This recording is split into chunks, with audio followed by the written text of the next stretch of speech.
From UFOs to psychic powers and government conspiracies, history is riddled with unexplained events.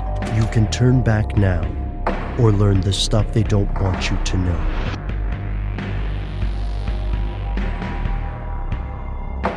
Here are the facts. On April 12, 1961, the Soviet cosmonaut Yuri Gagarin became the first human being in space. He was strapped into a Vostok 1 spacecraft and spent 108 terrifying minutes in orbit. Gagarin's capsule sat atop a modified 101-foot-tall ballistic missile called the R-7. And as he returned to Earth, the cosmonaut had to eject 23,000 feet above the ground. Despite these enormous risks, he survived. Less than 1 month later, U.S. astronaut Alan Shepard followed in his footsteps. As the Cold War progressed, both the Soviet and U.S. governments launched spaceflights, racing to achieve ascendancy in this new frontier. Yet despite all the events that followed afterward, the Soviets clearly held one of history's most important achievements. This record is undisputed, except for one troubling detail. Some people believe that while the first man in space was indeed Soviet, he wasn't Yuri Gagarin. Yuri, they believe, was just the first man to survive the trip. Here's where it gets crazy.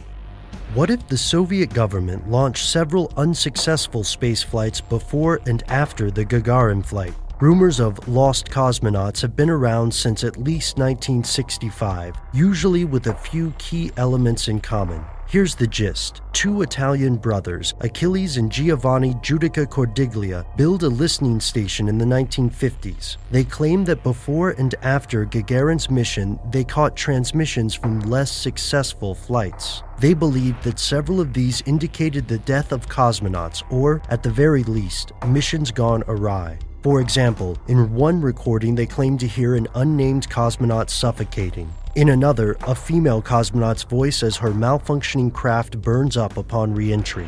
Their recordings and their interpretations of these recordings are often considered primary evidence that other cosmonauts in the Soviet space program really did die in secret as the nation rushed toward the moon. There's another element to the story. The Soviet government attempted to erase some cosmonauts from their records, most notably by altering photographs and rewriting official accounts of the program. The third element of this theory dwells on the intensely secretive nature of the Soviet and US governments during the Cold War. For those who believe the Soviet government really did cover up multiple failed space missions, the famous secrecy of the USSR fits. With this in mind, it's tempting to assume that at least some of these rumors may be true. And, according to Soviet space program historian James Oberg, some parts of the tale are true. Members of the Soviet space program were erased from photographs, several in fact. But none of these cosmonauts were actually lost in space. Instead, they fell out of favor, were injured, or met with other unfortunate circumstances.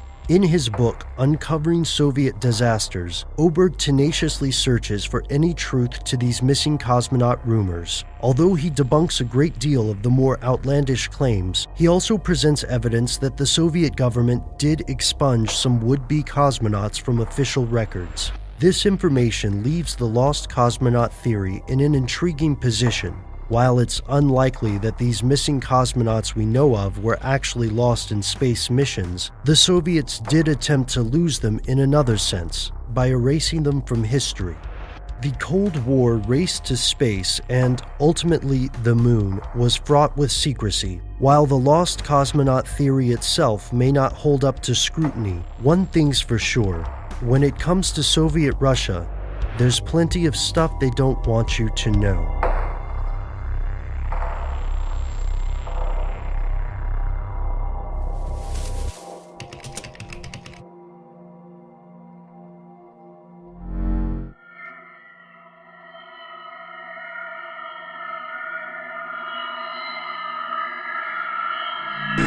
We were never able to see stars from the lunar surface or on the daylight side of the moon by eye without looking through the optics.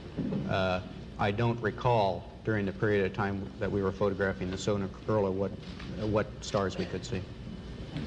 I don't remember seeing any.